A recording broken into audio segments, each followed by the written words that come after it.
అందరికి నమస్తే. ఆర్టీసీ లాభాల్లో ఉంది.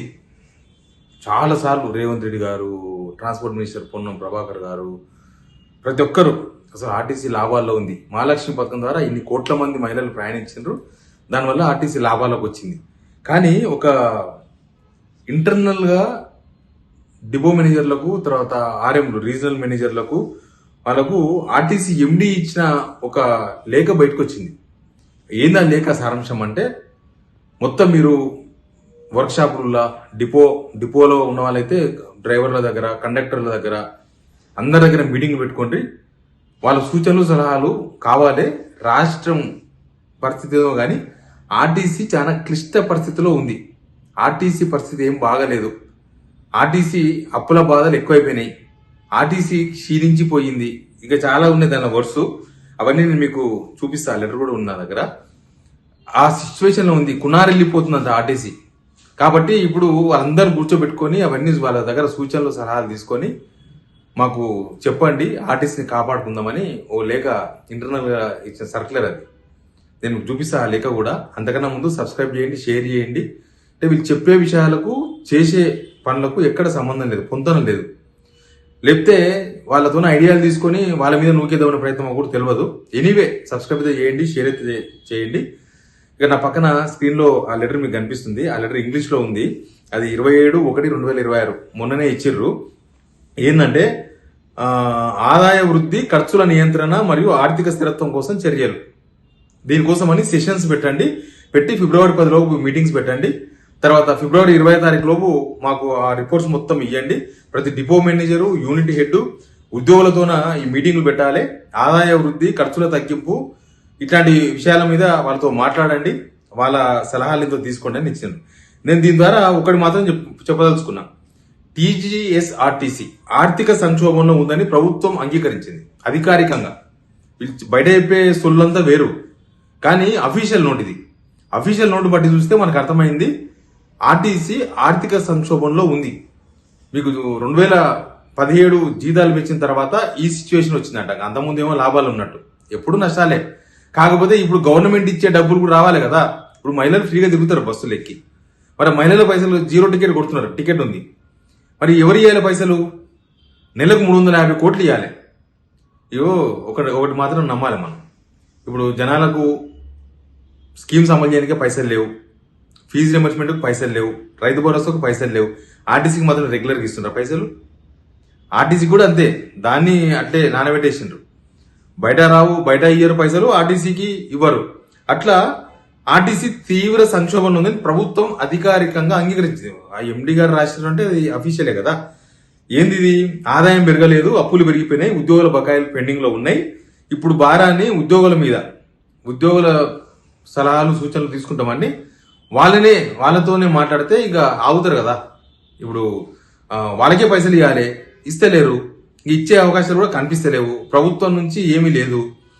ఉచిత మహాలక్ష్మి అని చెప్పి ఆ మహాలక్ష్మిలకు ఫ్రీగా బస్సులు తీసుకుపోతారు. పాపం కొట్టుకుంటున్నారు వాళ్ళు.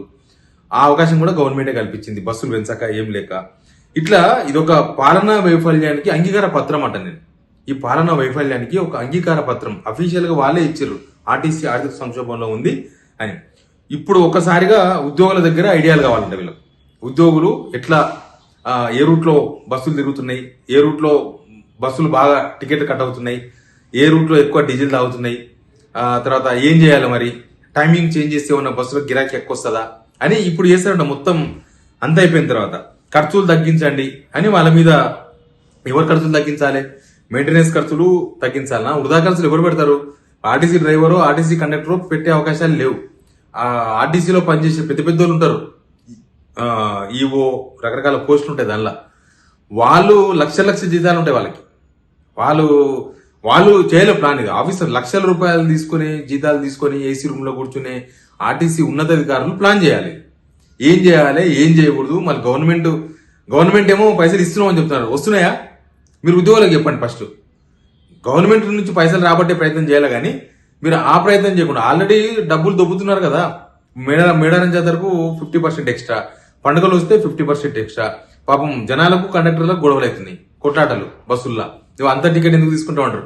ఆ విషయం కదా జనాలకి. వాళ్ళకి డైరెక్ట్ గా కనిపించేది కండక్టరే. ఓ డిపో మేనేజరో లేకపోతే ఎండిఓ వాళ్ళకి అనిపిస్తేనేమో వాళ్ళతో కొట్లాడుతుంది జనం. వాళ్ళు బస్సు ఎక్కగానే టికెట్ అడిగేది కండక్టర్, డబ్బులు అడిగేది కండక్టర్, డబ్బులు అడిగినప్పుడు గొడవలు అవుతున్నాయి.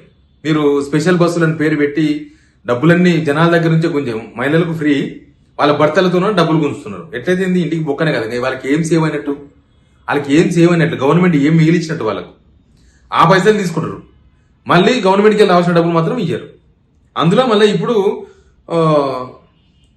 వీళ్ళ మీద చాలా ఉంటాయి, డ్రైవర్ల మీద, కండక్టర్ల మీద వేధింపులు, టైంకు రాలేదని, మీ టైం బెల్ట్ తప్పిందని, రకరకాల వేధింపులు ఉంటాయి, చాలా ఉంటాయి. కానీ ఆర్టీసీ అప్పులకు ఉద్యోగులు బాధ్యులా? ఆర్టీసీ నష్టానికి ఉద్యోగులు బాధ్యులా? ఎవరు బాధ్యులు? ఇప్పుడు ప్రభుత్వ సబ్సిడీలు ఎందుకు సరిగిస్తలేరు? దానికి ఎవరు ఉద్యోగుల బాధ్యత వహించాలనా? ఆదాయ వృద్ధికి కొత్త రూట్లు ఎందుకు తీసుకొస్తలేరు? మీకు సపరేట్ డిపార్ట్మెంట్సే ఉంటాయి, సర్కిల్ ఇన్స్పెక్టర్స్ ఉంటారు కదా, మీకు ఎవరెవరు ఉంటారు కదా, సిఏలని. రెవెన్యూ లీకేజీలు ఎక్కడ పోతున్నాయి? ఖర్చుల కత్తిరింపు పేరుతోన ఎవరు కత్తిరించాలి? మీరు మొత్తం అందరినీ ఉద్యోగులు రిక్రూట్మెంట్ చేస్తున్నారు. ఆర్టీసీలో అసలు రిక్రూట్మెంటే లేదు. అసలు ఆర్టీసీ స్వయం పోషిత సంస్థగా మార్చే ప్రయత్నమా ఇది? ఆర్టీసీని మొత్తం నాశనం చేసే పునరుద్ధరణ ప్లానా, లేకపోతే ప్రైవేటైజేషన్ చేసే ప్లాన్ అనేది కూడా క్లారిటీగా అర్థమైతలేదు. ఆర్టీసీ ఉద్యోగులతో మాట్లాడేసి ఇది కాదు, మీరు కూడా చెప్పారు, మీరు చెప్తే కూడా మేము ఫాలో అవుతున్నాం, కానీ అయితే లేదు కాబట్టి మనం ప్రైవేట్ చేద్దామని ప్రభుత్వం ఏమైనా ప్లాన్ చేసిందా అనేది కూడా కరెక్ట్ గా అర్థమైతే లేదు. అసలు సమస్యలు మీకు తెలుసు, పరిష్కారం చేయించిన వాళ్ళు మీరు. ప్రభుత్వ ఉద్యోగాలు చెప్పినంత మాత్రాన, అదే డ్రైవర్లు, కండక్టర్లు, వర్క్ షాప్ లో ఉన్న వాళ్ళు చెప్పినంత మాత్రాన అవేమి అమలు చేయరు. కానీ వాళ్ళ మీద నూకెందుకు చేస్తున్న ప్రయత్నం ఏమో అనిపిస్తుంది. కానీ ఇన్ని అబద్ధాలు, పచ్చి అబద్ధాలు ఎట్లా మాట్లాడతారు? అసలు ప్లాన్ చేయాల్సింది మీరు, గవర్నమెంట్ కి డబ్బులు రాబడాల్సింది వాళ్ళు, డబ్బులు ఇవ్వాల్సింది ప్రభుత్వం. వాళ్ళకి ఇవ్వకుండా మళ్ళీ వాళ్ళతోనే కూర్చోవడం. చాలా తెలివైన ఐడియా ఇది మాత్రం. ఎనీవే, ఆర్టీసీ తీవ్రమైన నష్టాల్లో ఉంది. దాని ఇంకా ఇప్పుడు ఏం చేయలేము, అది మొత్తం పోయింది దాని కథ. ఆర్టీసీ మునిగిపోయిందని చెప్పేసి లేక, అది సింపుల్ గా చెప్పాలంటే ఆర్టీసీ మునిగిపోయింది. దీనికి ఎవరు బాధ్యత వహిస్తారు, ఎట్లా బాధ్యత వహిస్తారు? ఆర్టీసీ ఉద్యోగులారా, మీరు ఒకవేళ చూస్తే మీకు వాస్తవ పరిస్థితి మీకు తెలుసు కదా, కింద కామెంట్ బాక్స్ లో కామెంట్ చేయండి. ఫ్రీ బస్సు వల్ల కుటుంబాలకు ఎన్ని డబ్బులు మిగిలినో మీరు కూడా కామెంట్ చేయండి. మహిళలకు ఫ్రీ ఇస్తున్నారు, జెంట్స్ దగ్గర డబ్బులు వసూలు చేస్తున్నారు. కాబట్టి మీరు కూడా కామెంట్ బాక్స్ లో చెప్పండి, నిజంగానే మీ ఇంటికి డబ్బులు మిగిలినాయా, మిగిలిచిందా ఈ ప్రభుత్వం? Please subscribe.